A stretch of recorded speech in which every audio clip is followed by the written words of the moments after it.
শুভ নববর্ষ। আজ এক মহা আনন্দের দিন। রাক্ষসী হাসিনা আর ফ্যাসিস্ট আওয়ামী লীগবিহীন নববর্ষ। প্রগতিবাদীদের বয়ান ভাঙ্গা এক নতুন সূর্যের দিন।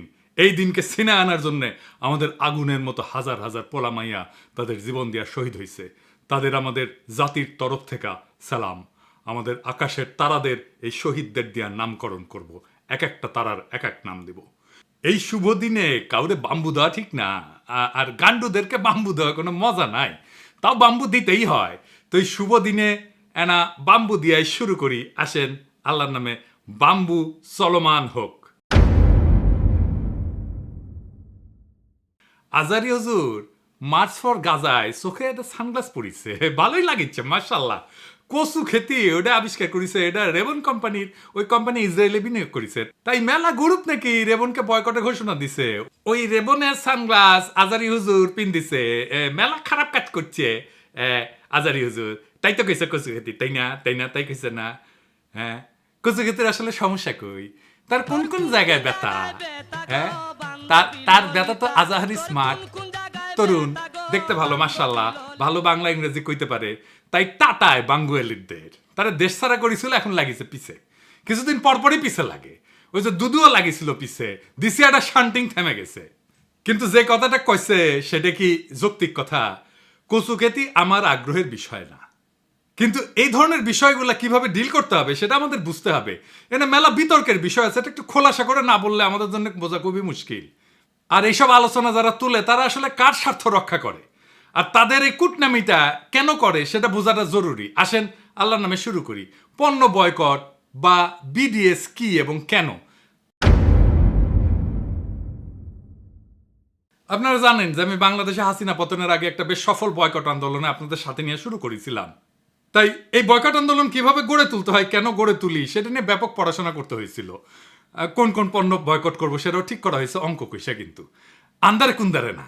আসেন দেখি বয়কট কি, কেন, কিভাবে এটা কাজ করে। বয়কটের উদ্দেশ্য তিনটা। একটা, বিশ্বব্যাপী একটা রাজনৈতিক বার্তা দেওয়া। দুই, ছোট একটা জায়গায় তীব্র আঘাত করা যেন ব্যথা টের পায়। 3 নাম্বার হইতেছে আপনার সমমনাদের ঐক্যবদ্ধ করা। ইন্ডিয়ান পণ্য বয়কটে আমরা ইন্ডিয়ান সব পণ্য কিন্তু বয়কট করি নাই, খুবই সিলেক্টিভ পণ্য বয়কট করেছিলাম, মনে আছে না? প্রথমে করেছিলাম ফাস্ট মুভিং কনজিউমার গুডস, সাবান, শ্যাম্পু, ভোজ্য তেল, টুথপেস্ট, নারকেল তেল ইত্যাদি, যেগুলো ডিপার্টমেন্টাল স্টোরে রেখে থাকে, এমনকি মুদির দোকানেও থাকে, ক্রেতা দেখে কিনতে পারে। এর কারণ ছিল সব মানুষ কেনে, ধনী গরিব সবাই। এইরকম পণ্য আমাদেরকে টার্গেট করতে হবে যেন সবাই এটাতে পার্টিসিপেট করতে পারে। আমাদের প্রত্যেক দিন লাগে এমন পণ্য, এইগুলোই ফাস্ট মুভিং কনজিউমার গুডস। আমরা কেন এটা টার্গেট করেছিলাম বুঝেনি, মাথায় রেখেন, কামে দিবে এই সমস্ত কচু খেতেদের ফাইট দিতে। ফাস্ট মুভিং কনজিউমার গুডস ইন্ডিয়ার ইকোনমির সবচেয়ে গুরুত্বপূর্ণ খাত। এই খাতে ভারতের তৃতীয় চাকরির খাত, প্রায় 30 লাখ লোক কাজ করে এফএমসিজি সেক্টরে। ভারতের জিডিপিতে এই খাতের কন্ট্রিবিউশন হচ্ছে 15 থেকে 16% ছিল যেই সময় আমরা শুরু করেছিলাম। এই খাতের গ্রোথ 10 থেকে 12%। প্রথম অর্থনীতির খাত হচ্ছে সার্ভিস সেক্টর, এর গ্রোথ হচ্ছে 7 থেকে 8%, এটা ভারতের জিডিপির সমান। দ্বিতীয় অর্থনীতির খাত হচ্ছে ম্যানুফ্যাকচারিং, তার গ্রোথ 4 থেকে 5%, যা জিডিপির গ্রোথের চাইতে কম। তার মানে ইন্ডিয়ান টোটাল জিডিপি গ্রোথে এফএমসিজির ভূমিকা অত্যন্ত ক্রুশিয়াল, সবচেয়ে বেশি গ্রোথ দেয় সে। এই সেক্টরে গ্রোথ জিডিপির গ্রোথের চাইতে বেশি, শুধু বেশি না, 1.5 গুণ। তো এফএমসিজি বয়কটে আমাদের লাভ কি?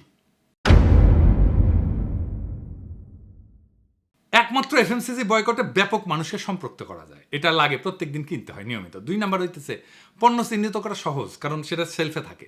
3 নাম্বার, কোনো বাংলাদেশি ব্যবসায়ী ক্ষতিগ্রস্ত হবে না, কারণ এই পণ্য যারা বেচে তারা বাকিতে এনে বেচে, বিক্রি না হলে ফেরত দেওয়ার শর্তেই পণ্য তোলা হয় দোকানে। 4 নাম্বার, বয়কটের প্রভাব ব্যাপক এবং বহুমুখী হবে। ভারতের চাকরির বাজারে একটা নেতিবাচক প্রভাব রাখা যাবে, ভারতের অর্থনীতিকে ধাক্কা দেওয়া যাবে সামান্য হইলেও। 5 নাম্বার, এফএমসিজির বাজার বাংলাদেশি ব্যবসায়ীরা সহজে দখল নিতে পারবে। হয়েছিল কিন্তু, দেখছিলেন না আমাদের দেশি পণ্যের বেচা বিক্রি বেড়ে গেছিল। দেশীয় শিল্প কর্মসংস্থান উৎসাহিত হবে। 6 নাম্বার, বয়কটের ফল দৃশ্যমান করা যাবে, যেমন শেলফে অবিকৃত পণ্য, দোকান থেকে পণ্য ফেরত দেওয়া, পণ্য বেচার মরিয়া চেষ্টা, অফার, ডিসকাউন্ট, এগুলো দৃশ্যমান হবে। মানুষ তার বয়কটের প্রভাবকে কানেক্ট করতে পারবে। এই জন্যে ইন্ডিয়ানরা আমাদের এসে বলতো ওই সময়, এটা বয়কট করো, ওইটা বয়কট করো, রেলের বডি বয়কট করো, ইন্ডিয়ান বাস বয়কট করো, ট্রাক বয়কট করো, ইলেকট্রিসিটি বয়কট করো, ইন্ডিয়ান ইলেকট্রিসিটি। মানে ভাবখানা এমন, আমরা সবাই সকাল সন্ধ্যা ইন্ডিয়ান বাস ট্রাক কিনি বা ইন্ডিয়ান ট্রেল আমি আমার ডিপার্টমেন্টাল স্টোর থেকে কিনে আনিছি। যাই হোক, এই অমুকটা কেন বয়কট করলো না, অমুকটা কেন বয়কট করলো না, এগুলো যারা বলে এরা হইতেছে যারা ক্ষতিগ্রস্ত হচ্ছে তাদের লোক। আমরা দেখবো যে রেবন কোম্পানি আসলে বয়কটের লিস্টে আছে কিনা। এবং এই ইন্ডিয়ানরা যে অ্যাটিটিউড করেছে কচু ক্ষতি একই অ্যাটিটিউড করেছে, কারণ ওর লাগিছে। ওই তো ইসরায়েলি পত্রিকায় লেখে, তো নিজে লেখে, হারেজ বলে পত্রিকাত লেখে ওই, হ্যাঁ ইসরায়েলের পত্রিকা, ওটার সমস্যা নাই। রেবান এটা ইসরায়েলি কিনা কোম্পানি কিনা সেটা ঠিকই নাই, এটা বয়কটের লিস্টে আছে কিনা সেটা ঠিকই নাই, তাও ওই লাগিছে। তো রেবান কোম্পানি কি ইসরায়েলি কোম্পানি? না, রেবান কোম্পানি কোনো ইসরায়েলি কোম্পানি না। রেবান এটা প্রতিষ্ঠিত হয় 1937 সালে আমেরিকায়, নিউ ইয়র্কের রচেস্টার শহরে বাউশ অ্যান্ড লম্ব এই নামে একটা আমেরিকান কোম্পানি এটা প্রতিষ্ঠা করে। এই ব্র্যান্ডটা মূলত আমেরিকান বিমান বাহিনীর পাইলটদের জন্য তৈরি, অ্যাভিয়েটার বলে, অ্যাভিয়েটার সানগ্লাস। খুবই জনপ্রিয়তা পায়, জিয়া পড়তেন, বাইডেন পড়তো। 1999 সালে বাউশ অ্যান্ড লম্ব রেবান বিক্রি করে দেয় ইতালির লাক্সোটিকা গ্রুপকে। এসসিলার লেক্সোটিকা কোম্পানি, এটা একটা Franco Italian multinational company, head office হচ্ছে ইতালির মিলান শহরে। তাই আপনি যদি কোন দেশের কোম্পানি এটা বলতেছেন তাহলে রেবনকে ইতালিয়ান কোম্পানি হিসেবে বিবেচনা করতে হবে। এবং মালিক এসসিলর লেক্সোটিকা। রেবন সানগ্লাস কই তৈরি হয়? মূলত ইতালি এবং চীনে তৈরি হয়। তার মানে রেবনের উৎপত্তি আমেরিকা হইলেও এখন এটা ফ্রেঞ্চ ইতালিয়ান কোম্পানি মালিকানা নেই, এবং এর সাথে ইসরায়েলের কোনো সম্পর্ক নাই। তাহলে কচু খেতি বিনিয়োগের কথা কেন আনলো? কারণ হচ্ছে নুয়ান্স হেয়ারিং বলে একটা কোম্পানি ছিল, ইসরায়েলি স্টার্ট আপ কোম্পানি, মানে যেগুলো শুরু করে কিন্তু বড় হইতে পারে না, ছোট কোম্পানি হিসেবে শুরু করে, কিন্তু তাদের টেকনোলজি ভালো, প্রোডাক্টও ভালো, কিন্তু তাদের এত ছোট কোম্পানি যে বড় স্কেলে যাইতে পারে না, এগুলোকে বলে স্টার্ট আপ। পরে এটা বড় কোম্পানির কাছে বিক্রি করে দেয় আর কি, এভাবেই চলে আর কি। ওরা যে হেয়ারিং এর টেকনোলজি নিয়ে কাজ করে, মানে যারা কানে কম শোনে, তারা কানের যন্ত্র লাগে না, সেটা নিয়ে কাজ করে। এই কোম্পানিকে 2022 সালে অধিগ্রহণ করে, মানে কিনে নেয় এসিলর লেক্সোটিকা, যারা রেবন ব্র্যান্ডের মালিক। তো ইসরায়েল স্টার্ট আপগুলো সারা দুনিয়ার জন্য আকর্ষণীয় কেন, এটা একটু বুঝে নিই, এটাও একটা ইন্টারেস্টিং জিনিস। তাহলে বিশ্ব বাণিজ্যের আমরা একটা বড় বিষয় নিয়ে জানতে পারবো। ইসরায়েলি স্টার্ট আপগুলোর এত চাহিদার পিছনে কিছু নির্দিষ্ট কারণ আছে, যা তাদের বিশ্বব্যাপী প্রযুক্তি বাজারে একটা শক্তিশালী অবস্থানে নিয়ে আসছে। এর কারণ হচ্ছে উন্নত প্রযুক্তি এবং উদ্ভাবন ক্ষমতা। ইসরায়েলকে অনেক সময় বলা হয় স্টার্ট আপ নেশন, কারণ তারা কৃত্রিম বুদ্ধিমত্তা, সাইবার নিরাপত্তা, মেডিকেল টেকনোলজি, এগ্রোটেক এবং মিলিটারি টেকনোলজিতে দারুণ উন্নত। অনেক উদ্ভাবন প্রথম শুরু হয় ইসরায়েলি সেনাবাহিনীর গোয়েন্দা ইউনিট, বিশেষ করে ইউনিট 8200, এইটা থেকে অনেক দক্ষ প্রকৌশলী এবং উদ্যোক্তা বেড়ায় আসে, যারা পরে উচ্চমানের প্রযুক্তি স্টার্ট আপ গড়ে তোলে ইসরায়েলে। এবং ইসরায়েলে বিনিয়োগ বান্ধব পরিবেশ আছে। ইসরায়েলের রিসার্চ অ্যান্ড ডেভেলপমেন্ট বড় অঙ্কে সরকারি বিনিয়োগ পায়, পাশাপাশি বিদেশি বিনিয়োগকারীরাও ইসরায়েলি প্রযুক্তিতে আগ্রহী হয়।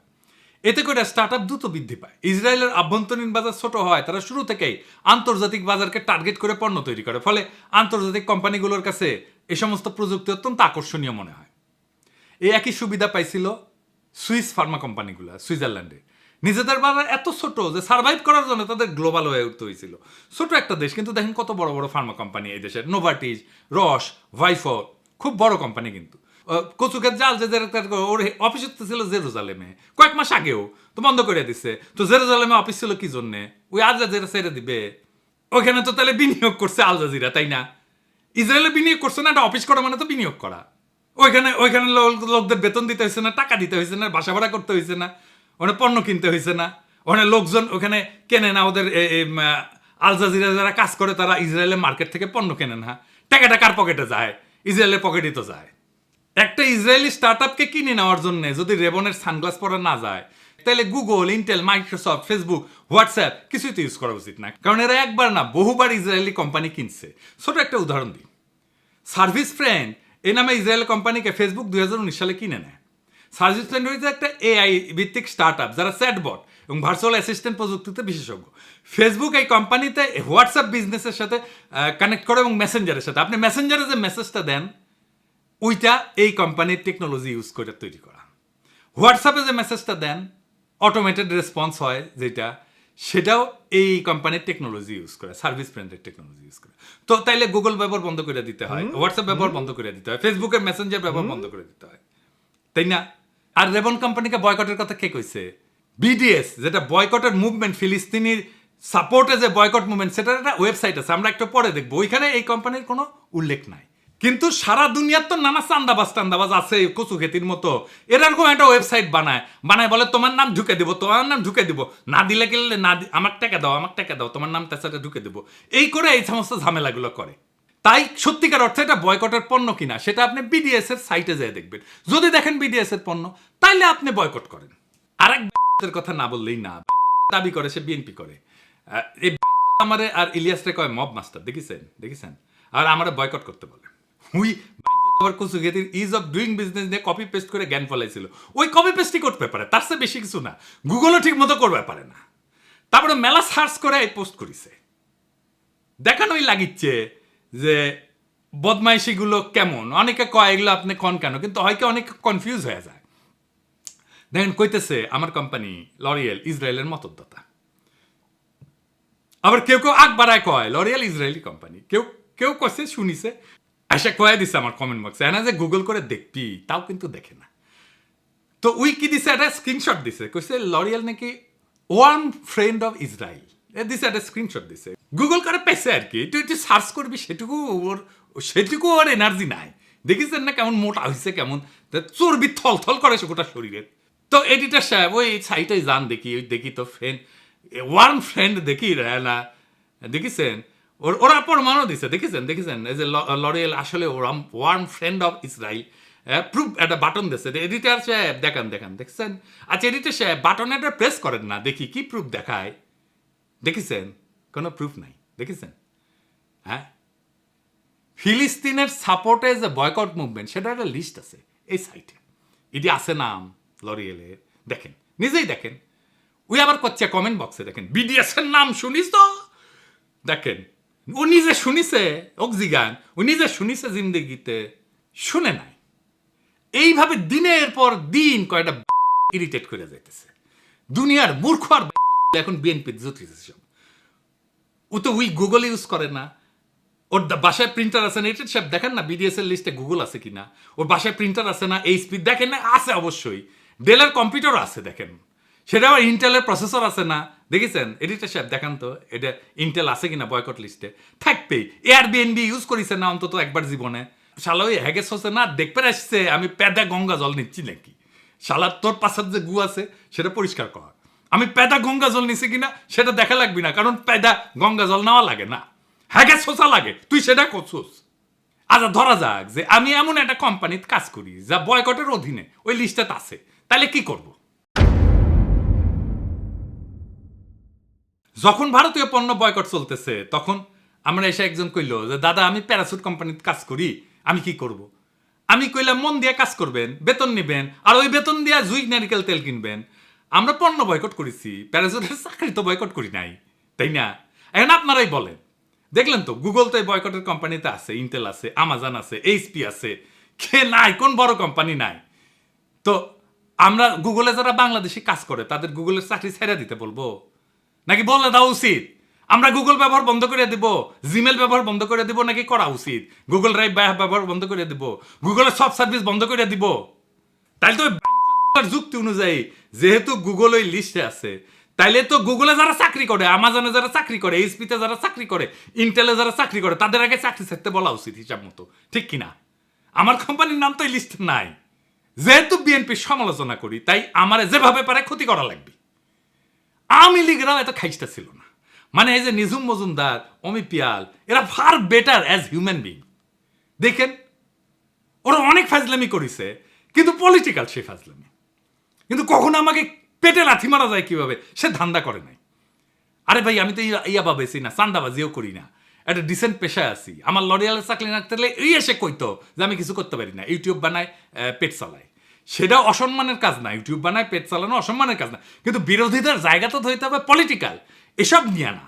তা হারামজাদা তুই যে এনওয়াইপিডিতে কাজ করিস, লিঙ্কডিনে ট্যাঙায় রাখছু, খুব গর্ব নিয়া ট্রাফিক কন্ট্রোলে কাজ করিস। এনওয়াইপিডি তো ইসরায়েলে ট্রেনিং নিতে যায়, এনওয়াইপিডির সাথে তো ইসরায়েলের কন্ট্রাক্ট আছে, ট্রেনিং এর কন্ট্রাক্ট আছে, কোঅপারেশনের কন্ট্রাক্ট আছে।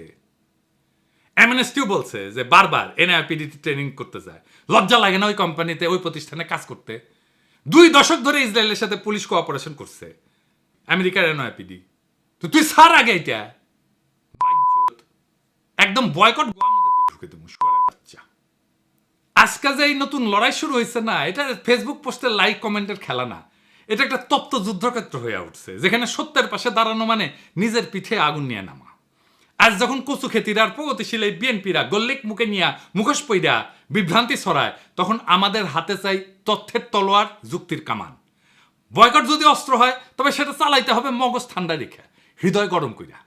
এই নববর্ষে আমরা শুধু আনন্দ করতেছি না, আমরা পুরনো দাসত্বের শৃঙ্খল ভাঙতেছি। এই সূর্য, এই আলো, এই শহীদের রক্তে কেনা। তাই যারা অ্যাক্টিভিজমের নামে মিথ্যার বীজ বনে ব্যক্তিগত আক্রমণের মধ্যে দিয়া, তাদের বলি, আগুন আমরা পানি দিয়ে নিভাবো না, আগুন আগুন দিয়ে নিভাবো। এই যুগে সত্য বলা জিহাদের চেয়ে কম না। আর সত্যকে ধোকা দিয়ে ঢেকে রাখা যত কচু খেতি আছে, তাদের মুখোশ খুলে ফেলাই আমাদের দায়িত্ব। বয়কট মানে আবেগে ভেসে যাওয়া না, বয়কট হইতেছে হিসেবে কষা ঘায়েল করার অস্ত্র। আজ যারা তথ্যের বদলে ট্রল ছুড়ে মারে, একবার আজাহারিকে একবার পিনাকিরে, তারা ফিলিস্তিনের শত্রু, তারা ইসরায়েলের বন্ধু।